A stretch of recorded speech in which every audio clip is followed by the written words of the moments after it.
अस्सलाम वालेकुम बच्चों, शॉर्ट क्वेश्चन करने जा रहे हैं चैप्टर 2 के। पहला क्वेश्चन है define scalar and vector quantity. तो चैप्टर के अंदर हम ये चीज़ें वैसे पढ़ चुके हैं, कुछ नई चीज़ें होंगी, बाकी वही होंगी। स्केलर क्वांटिटी को रिप्रेजेंट करने के लिए बच्चों हमें सिर्फ मैग्नीट्यूड चाहिए। अगर मैं मैग्नीट्यूड की बात करूँ तो हमें दो चीज़ें चाहिए, एक नंबर और एक है यूनिट। इससे हमें पूरी उस क्वांटिटी के बारे में इंफॉर्मेशन मिल जाती है। फॉर एग्जांपल डिस्टेंस, लाहौर से फैसलाबाद का फॉर एग्जांपल डिस्टेंस है 100 किलोमीटर। तो दो चीज़ें हों, हमें और किस चीज़ की ज़रूरत नहीं है। तो 100 हो गया नंबर और किलोमीटर हो गया यूनिट, तो ये मैग्नीट्यूड कहलाती है। ओके, तो अगर हमें मैग्नीट्यूड मिल जाए तो हमें उस क्वांटिटी की जो है वो सारी इंफॉर्मेशन मिल जाती है। तो ऐसी क्वांटिटीज़ को बोलते हैं स्केलर। और वेक्टर के लिए हमें मैग्नीट्यूड के साथ magnitude as well as direction भी हमें चाहिए। Okay, like velocity, force, acceleration, torque. For example आपने दरवाज़ा खोलना है तो आप लोगों ने देखा होगा अक्सर उसके ऊपर लिखा होता है पुश या पुल। तो आप या तो उसको पुश करते हो या पुल करते हो, वो डायरेक्शन होती है फोर्स की। तो ये चीज़ हमारे पास, जिसको मैग्नीट्यूड के अलावा हमें डायरेक्शन की भी जरूरत पड़े बच्चों, वो वेक्टर क्वांटिटीज कहलाती हैं। नेक्स्ट है ये 5 example of scalar and vector. तो ये आप दे सकते हैं distance, speed, work, power, mass, time. काफ़ी लिख दिए हैं ताकि आपको याद रह सकें, कुछ भूल भी जाएं। तो ये 5 स्केलर क्वांटिटीज हैं। Velocity, force, acceleration, torque, momentum, displacement, ये वेक्टर क्वांटिटीज। ओके, नेक्स्ट हमारा है state head to tail rule. तो बच्चे मैं दो वेक्टर यहाँ पे बनाता हूँ, एक ए, इसमें ऐड करता हूँ बी को, ये बी है। ओके, तो ऐड करने का तरीका ये होता है कि ए जहाँ पे खत्म हो वहां पे से बी शुरू हो जाए। ओके, ये बी हो गया।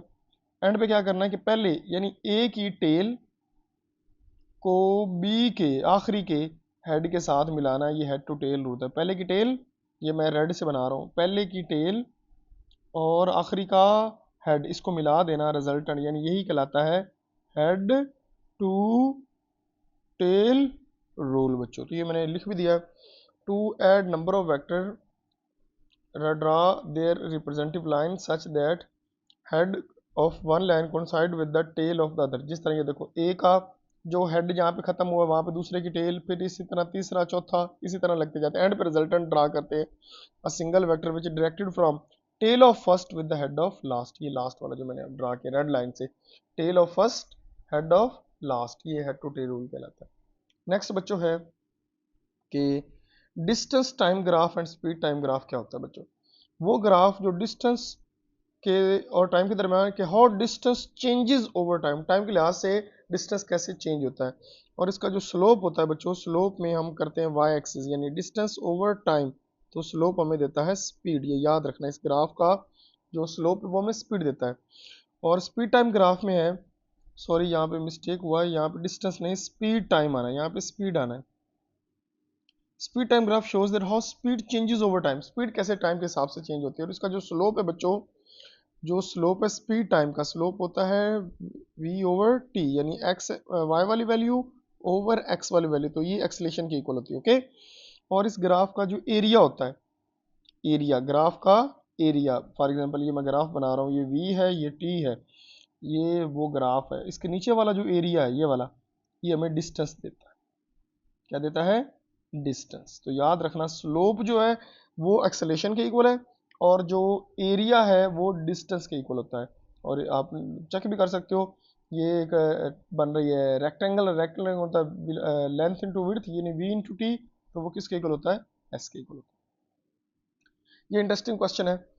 Falling objects near the earth have same constant acceleration. आपको पता है इसको हम g का नाम देते हैं और उसकी वैल्यू होती है 10 मीटर पर सेकेंड स्केयर के। ऊपर से हम नीचे कुछ चीजें गिराते हैं तो सबका एक्सेलरेशन सेम होता है। Does this imply on heavier, मतलब हैवियर और जो फास्टर, हैवियर और लाइटर ऑब्जेक्ट है दोनों के ऊपर सेम होता है। मैं आपको समझाता हूँ। ये एक बॉल है, ये 1 kg की है, उतने साइज की एक और बॉल कागज की बना लेते हैं जो 2 ग्राम की, बस दोनों को नीचे गिराते हैं। ओके, आपको पता है कि नॉर्मल हालत में ये पहले गिरेगी और ये अभी हवा में हो। वजह सुनो बच्चों, मैं एरिया कवर कर रहा हूँ रेड लाइन से, ये इसके नीचे जो एरिया है, इसके नीचे जो एरिया है, दोनों के ऊपर हवा अपवर्ड फोर्स लगा रही एयर। अब फॉर एग्जांपल एयर लगा रही है 1 न्यूटन फोर्स। अब अगर मैं 1 kg वाले की बात करूं तो ये लगा रहा है फॉर एग्जांपल 5 न्यूटन, और ये लगा रहा है फॉर एग्जांपल 2 न्यूटन। तो अब अंदाज़ा करो कि 5 न्यूटन ज़्यादा है इसलिए ये जल्दी गिरेगा, और 2 न्यूटन कम है ये लेट गिरेगा।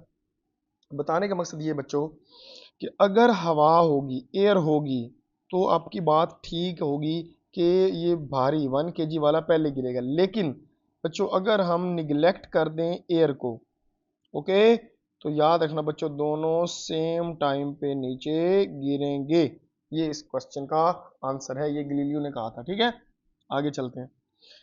Vector quantities are sometime written in scalar notation not bold face. Okay, यानी वेक्टर को आपको पता है ऐसे रिप्रेजेंट किया, या वेक्टर एरो से या बार से या गहरा करके बोल्ड फेस से। ठीक है, वो कहता है अगर इन तीनों से ना करो तो कैसे करते हैं। तो बच्चों याद रखना, हम इसके साथ यूं डालते हैं कि ये ए वेक्टर है, उसके साथ अगर प्लस साइन है तो ये डायरेक्शन है फॉर एग्जांपल, तो नेगेटिव साइन होगा तो डायरेक्शन क्या हो जाएगी, ऑपोजिट।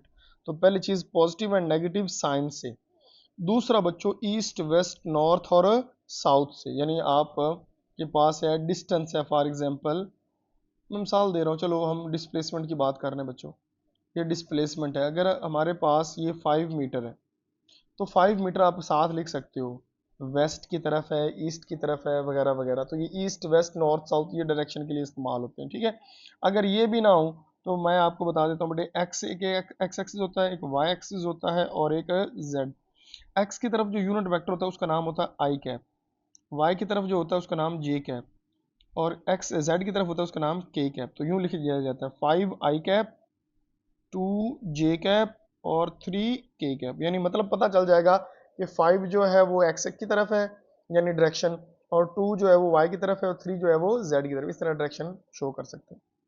नेक्स्ट 2 हैं, दोनों सेम एक जैसे हैं तकरीबन, समझने वाले हैं। कहता है a body is moving with uniform speed, speed uniform है, क्या उसकी वेलोसिटी भी यूनिफॉर्म होगी। तो बच्चे आप ध्यान से सुनना, जो वेलोसिटी है, मैं आपको एक लाइन में बोल रहा हूँ, उसकी जो मैग्नीट्यूड है, उसकी मैग्नीट्यूड होती है स्पीड। लेकिन आपको पता है वेलोसिटी को मैग्नीट्यूड की नहीं, साथ किसकी जरूरत है, डायरेक्शन की। ओके, अगर अगर ये दोनों मैग्नीट्यूड और डायरेक्शन सेम रहे, बात समझ आ रही है, क्या रहे, सेम, तो अगर स्पीड कांस्टेंट है तो वेलोसिटी भी कांस्टेंट होगी। लेकिन अगर इन दोनों में से एक चीज भी चेंज हो रही है, फॉर एग्जांपल एक बॉडी सर्कुलर पाथ में घूम रही है, ओके, अब इसकी स्पीड जो है वो कांस्टेंट है, लेकिन आपको पता है कि बच्चों हर जगह पे हर पॉइंट पे इसकी डायरेक्शन की, वेलोसिटी की डायरेक्शन क्या हो रही है, अलोंग द टेंजेंट चेंज हो रही। तो अब कोई बॉडी सर्कल में है या कर्व पाथ है तो उसकी स्पीड बच्चों क्या रह सकती है, कांस्टेंट, लेकिन उसकी डायरेक्शन जो है वो क्या हो रही है, चेंज। इसका मतलब है बच्चों उसकी जो वेलोसिटी है वो भी क्या हो रही है, चेंज। बात समझ आ रही है। तो अब आप इसको देखो, आपको समझ आ जाएगी। A body moving with uniform speed के साथ मूव कर रही है, विल हैव यूनिफॉर्म वेलोसिटी। तो आप लोगों ने याद रखना है, no, body moving with uniform speed में not have velocity, velocity include both magnitude direction, if direction change velocity change but speed remain constant. ये मैं समझा रहा हूं कि अगर डायरेक्शन चेंज होगी तो इसका मतलब है वेलोसिटी भी चेंज होगी चाहे स्पीड कांस्टेंट हो। Next, is it possible for body have acceleration when move constant velocity या कांस्टेंट स्पीड, ये दो सवाल है। तो बच्चे सुनो, when velocity is constant, velocity constant यानी स्पीड और direction, then acceleration is zero, तब एक्सेलेरेशन क्या होगा, जीरो होगा। ओके, लेकिन व्हेन स्पीड इज कांस्टेंट तब एक्सेलेरेशन हो भी सकता है और नहीं भी हो सकता। दोबारा सुने, जब स्पीड कांस्टेंट होती है तो डायरेक्शन तो चेंज हो रही है, जब डायरेक्शन चेंज हो रही है तो उसमें क्या होगा, एक्सेलेरेशन होगा। बात समझ आ रही, क्योंकि डायरेक्शन चेंज होने का मतलब है बच्चों वेलोसिटी चेंज हो रही है, और आपको पता है एक्सेलेरेशन होता है rate of change of velocity. और इसकी एग्जांपल मैंने यही दी, एक बॉडी सर्कुलर पाथ में मूव करे तो उसके अंदर एक्सेलेरेशन होता है, और आप लोगों ने पढ़ा वो सेंटीमीटर एक्सेलेरेशन, और उसका फार्मूला होता है बच्चों v स्क्वायर ओवर r। तो ये बच्चों थोड़े से शॉर्ट क्वेश्चन थे, ये लास्ट वाले 2-3 समझने वाले थे, बाकी तो बिल्कुल सिंपल थे। तो ये बच्चों हमारे पास चैप्टर 2 के क्वेश्चन हो गए। मिलते हैं नेक्स्ट वीडियो में, तब तक के लिए अल्लाह हाफिज़।